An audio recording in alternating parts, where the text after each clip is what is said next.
আসসালামু আলাইকুম ওরহমাতুল্লাহি ওয়াবারকাতুহু। আবারও আমাদের অনুষ্ঠানে আপনাদের স্বাগতম। TV talk shows and analysis.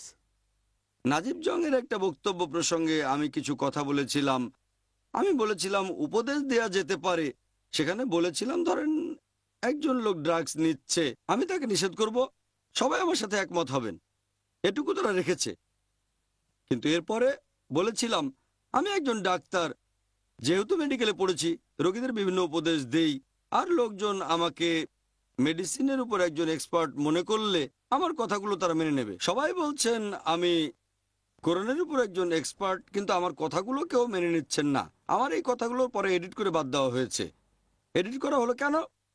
এজন্যই দেখবেন কোনো একটা টক শোতে আপনি হয়তো এক্সপার্ট, কিন্তু সেই অনুষ্ঠানের প্রডিউসার এবং মডারেটরের উদ্দেশ্য যদি ভালো না হয়, সবচেয়ে এক্সপার্ট লোক কেউ সেই টক শোতে সম্পূর্ণ অন্যভাবে উপস্থাপন করা যায়, তাকে নেগেটিভভাবে দেখানো যায়, কারণ এখানে এডিট করতে পারে, কাটতে পারে।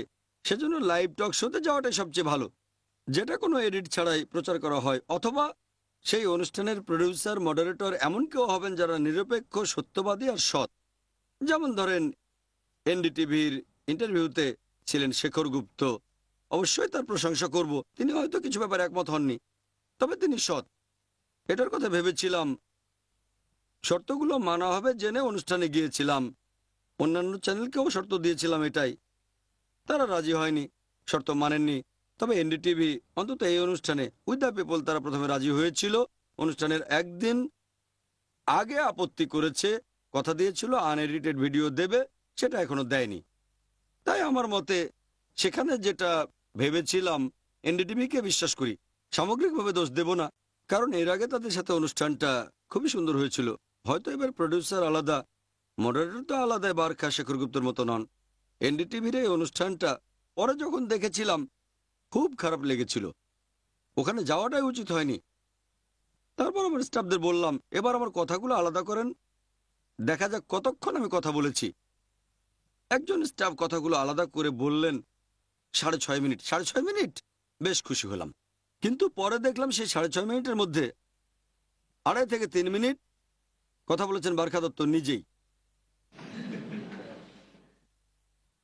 আমি সব মিলিয়ে বলেছি 207 সেকেন্ড, ক্যালকুলেশন করেছি 3.5 মিনিটেরও কম সময়।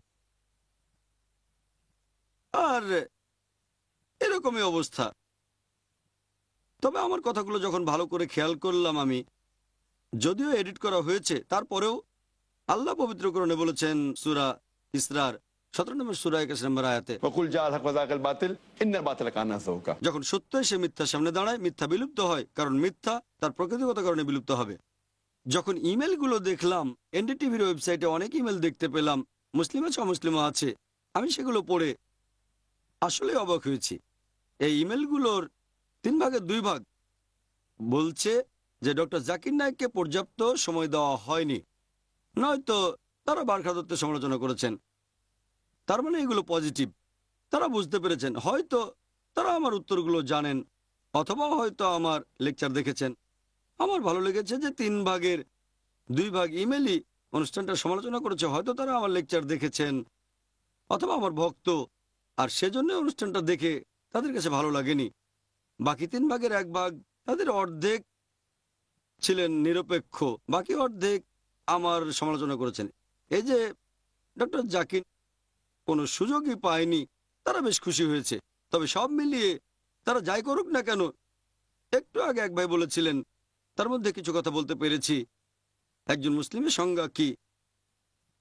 মডারেট মুসলিম বলে কিছু নেই, আছে নিয়ম মানা, আংশিক নিয়ম মানা আর না মানা মুসলিম, এই কথাগুলো। তারপর মিডিয়ার ব্যাপারেও 2-1টা কথা বলেছি। যারা বুদ্ধিমান তারা বুঝতে পেরেছিলেন, তাই আলহামদুলিল্লাহ যা হবার সেটা হয়েছে। আমার মতে যেটা হয়েছে ভালোই হয়েছে। আল্লাহ সুবহানাহু ওয়া তাআলাই তাঁর দ্বীনের বাণী সব জায়গায় ছড়িয়ে দেবেন। জাযাকাল্লাহ খায়ের। ডক্টর জাকির, আপনার এই সুচিন্তিত মন্তব্যের জন্য অনেক ধন্যবাদ। আমরা ইমেইলে আরো অনেক দর্শকদের মন্তব্য পেয়েছি।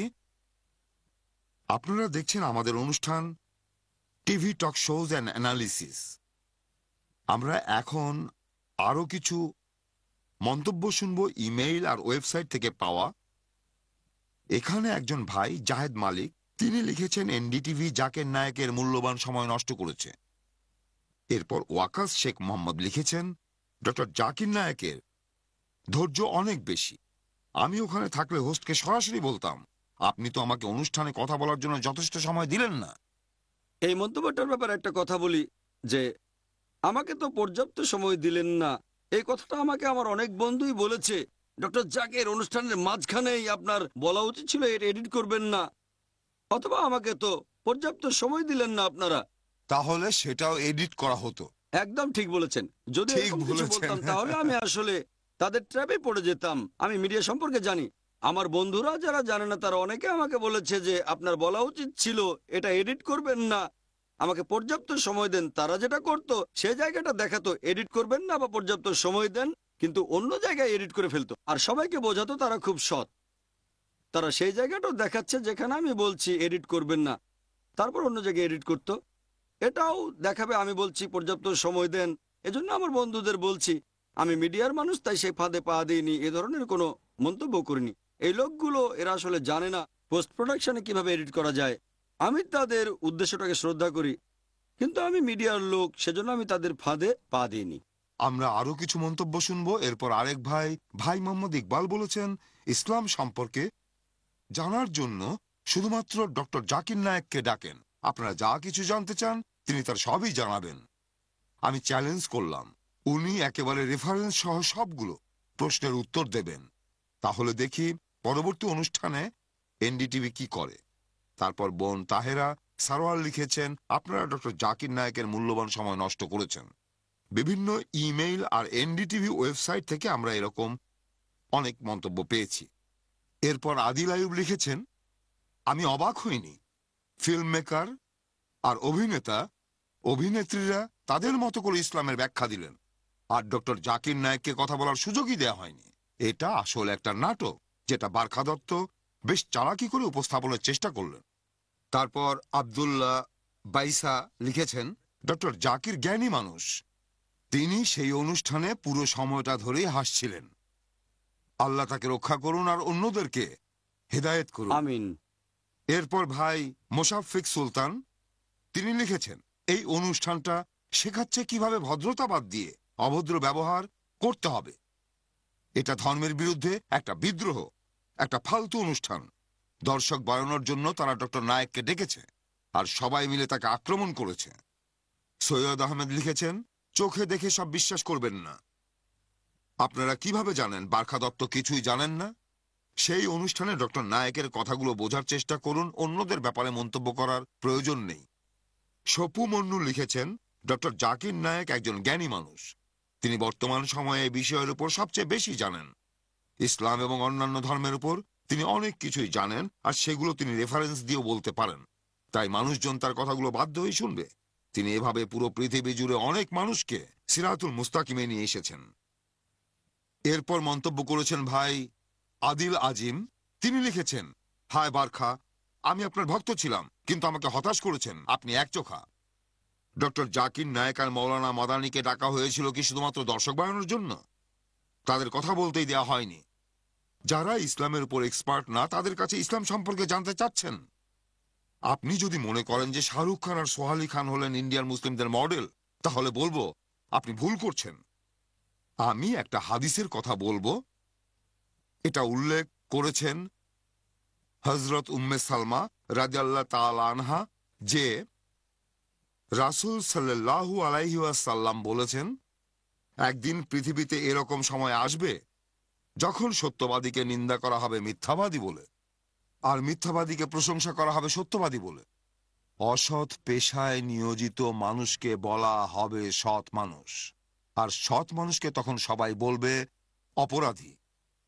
সে সময় মানুষ টাকার বিনিময়ে একজন আরেকজনের বিরুদ্ধে সাক্ষ্য দেবে, তারপর তারা শপথ নিয়ে সবার সামনে নির্বিকারভাবে মিথ্যা বলবে। একটা উপদেশ দেই, ইসলাম সম্পর্কে জানতে চাইলে কোরআন পড়েন, বিশেষজ্ঞের কাছে যান। এরপর বোন শাম্মা গজ বলেছেন আপনাদের প্রোগ্রাম উই দ্য পিপুল ভালো হয়নি, খালি খালি সময় নষ্ট। ডক্টর জাকির নায়েককে কথা বলার সুযোগ দেওয়া হয়নি, বারবার তাকে ইচ্ছে করে বাধা দেওয়া হয়েছে। বারখা মুসলিমদের আইডেন্টিটি জানার ব্যাপারে আগ্রহী ছিলেন না। তিনি ব্যস্ত ছিলেন ডক্টর নায়েকের কথার মধ্যে বাধা দেয়ার, যাতে ডক্টর নায়েক কথার উত্তর শেষ করতে না পারেন। শাহরুখ খানের উপর মনোযোগটা ছিল সবচেয়ে বেশি। এটা আসলে শাহরুখ খানের নতুন সিনেমা মাই নেম ইজ খান এর প্রমোশনের জন্য এনডিটিভির একটা অনুষ্ঠান, সিনেমার পাবলিসিটি। 90% সময় ইসলাম নিয়ে যারা কথা বলেছে তারা ইসলাম সম্পর্কে জানেই না। আবার দেখা হবে ইনশাল্লাহ। এখন ছোট্ট বিরতি।